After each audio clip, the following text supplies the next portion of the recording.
part of me feels a little bit like the point that Alan Quinlan was making earlier on about Munster's defence. It doesn't matter. The game at the weekend, that was in Musgrave Park. This is in Tallaght. They've already qualified. Get through this. Don't get any injuries. They weren't doing any ooh-ah up the rah after that game. No, definitely not. I think that was the general feeling with a lot of the players afterwards as well. Like, even when they scored, it wasn't a big celebration. It was very much, phew, okay, we've got the goal. We just need to hold on now. And talking to the players afterwards, they all admitted that like they didn't play well, that they didn't really expect Hungary to press them as hard as they did, but they got the win, and that's all that matters. And when the stats show how this year has gone, depending on how tomorrow goes, it's going to be most likely a 100% record for them in the Nations League, which is exactly what they wanted. Exactly. I think that's it. And the other thing is that we're in that weird purgatory where we don't know what the manager situation is going to be. So rumours suggesting that we're going to have a decision this side of Christmas. Yeah. But again, like, it's the end of this era, more than likely.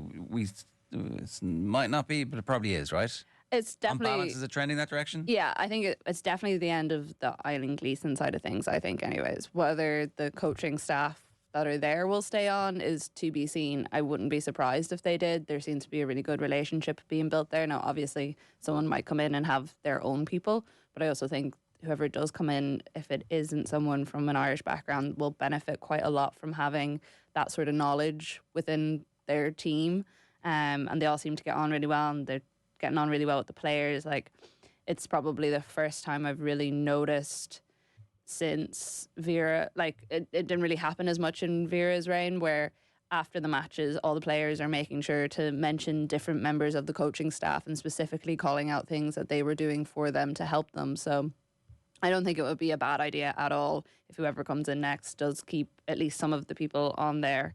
But yeah, Friday was a difficult night to watch, even if it doesn't actually really matter in the grand scheme of things. Like, it was a freezing cold in Tallaght. Like, you could just see the breath from all the players lifting up off the pitch.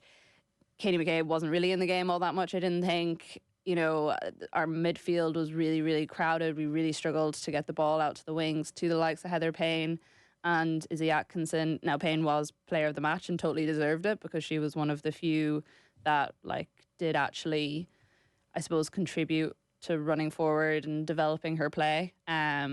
But all in all, it was not the sort of match that I expected to see whatsoever from that team.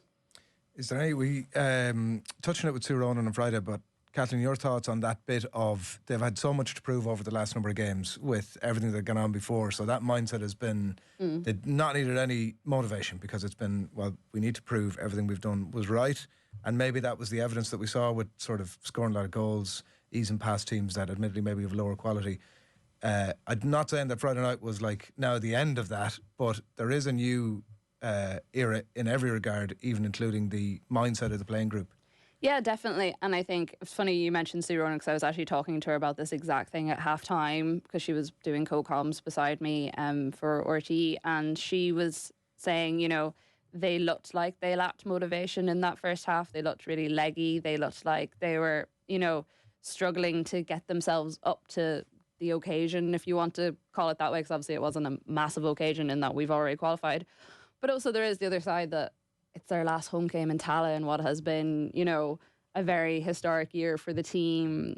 I understand results-wise why it was difficult maybe to get themselves up for it, but there still is plenty to prove. Like, there's plenty of players in there that if there is a new manager coming in are going to want to prove that they're still part of this setup and that they can still contribute to this setup. And there are plenty of other players waiting in the wings to come in. So I know maybe the players aren't looking at it like that at the moment, and it is the end of a very long year for them. Like, this is the most amount of games they've ever played in a single year. I think it's like 14 or 15 by the time we'll have the game in Belfast tomorrow. So yeah, it did very much feel like maybe some of those motivating factors were gone, and I can understand it to an extent, but I do think that there was enough there for them that they should have been able to get up for this game. How do we play? What was our shape like? So it was a 3-4-2-1 formation mostly, but the Hungarians really packed their midfield, and we really struggled to get the ball out to like our wide players, and also really struggled to get Denise O'Sullivan and Katy McCabe on the ball. and they did a really good job of blocking them out. I think once Sinead Farley came on, she made a massive difference on the pitch. I can understand why she wasn't maybe starting or playing the whole game. She came on around 64, 65 minutes, I think. And we basically automatically got the goal off that. She did a really nice 1-2 with Heather Payne on the edge of the box and then crossed it in. And then Carusa and O'Sullivan were putting pressure on the Hungarians, which is why it ended up being an own goal.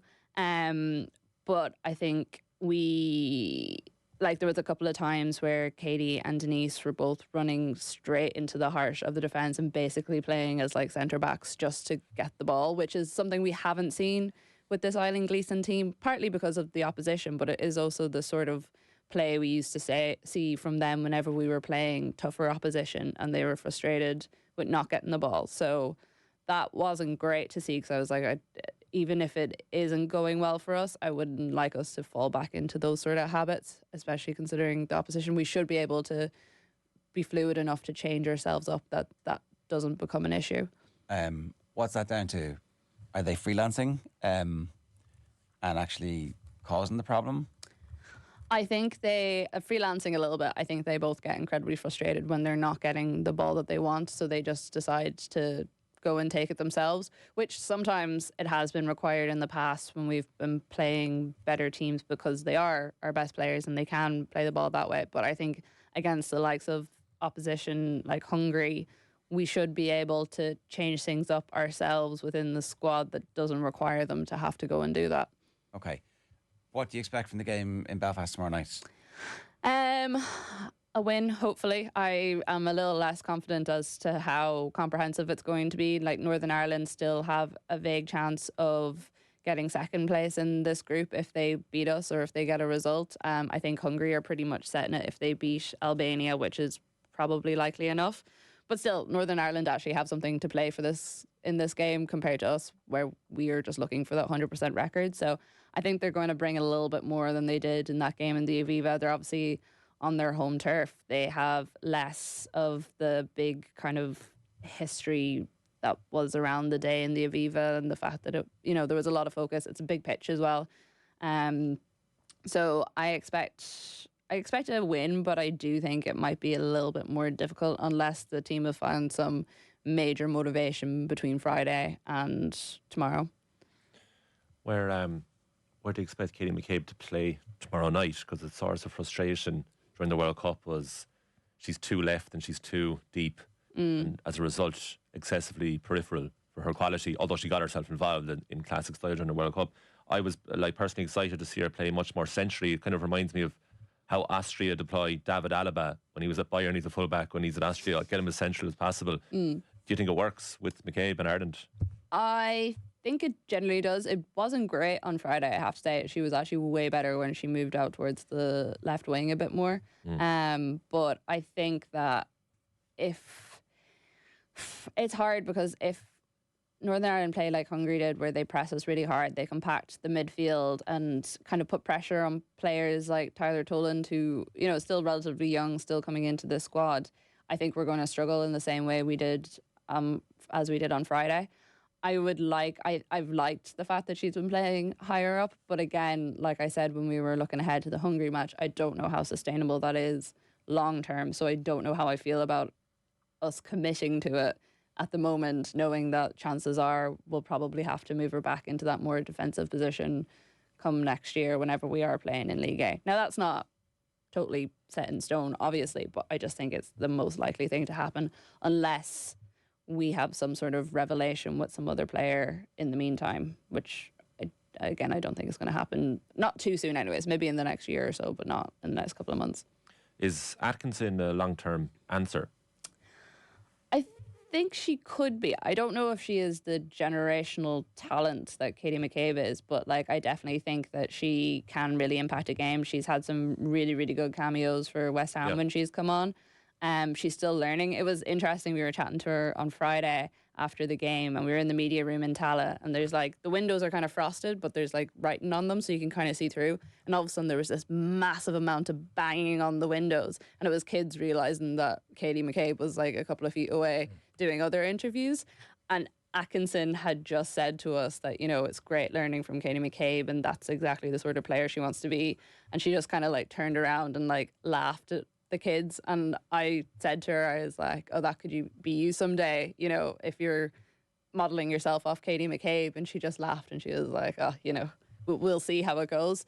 But she's talked quite a lot that that's the sort of player that she wants to be. So hopefully she can keep developing. And again, she hasn't had a lot of time at West Ham in that she didn't really play all that much last season, and she's only really getting the odd like 15, 20 minutes here and there this season. But I think if she gets more time, she'll definitely develop. So when we wake up Wednesday morning, neither senior side for Ireland will have a manager. Who are you more, I suppose, confident of, the men or the women, to appoint the right person? I don't know, because they're for two very different reasons. The women is that the coaching pool is so small and it's really hard to know, like, even when you're thinking up of a list of possible managers for the men's side, you could so easily pick probably 6 names off the top of your head that are like potentials, maybe not total certainties, but potentials. Whereas on the women's side, there's just not that sort of history of coaching or like the links. Like a lot of the time, even in club coaching, sometimes you'll see a coach being appointed and you're like, where did this person come from? Because they don't tend to have that extensive managerial experience in one place or across, like, say, just Europe. It'll be, you know, they started out in the States and they worked with like the under 20s, or, you know, they worked in the B League or whatever it might be. So I'm more confident in the women as a whole, as a group, and as like what their prospects are going forward. But I think there could possibly be more knowledge going into the appointment of the men's manager. But I am also like heartened by the fact that I know Ellen Gleeson said she hasn't had much of a role to play in the appointment of the manager, but I think there's enough people in there with enough knowledge, the likes of Emma Byrne, you know, the coaches she knows. She has such a great network. Even if she's just in there whispering in the ear of the FAI being like, take this person, please. Any chat on Friday about? No, I ran into her actually just as she was coming in, and was chatting to her briefly, and I half asked the question and she just laughed and winked and walked away. So do with that what you will. Who was this? Emma Byrne. Oh, okay. So she will be.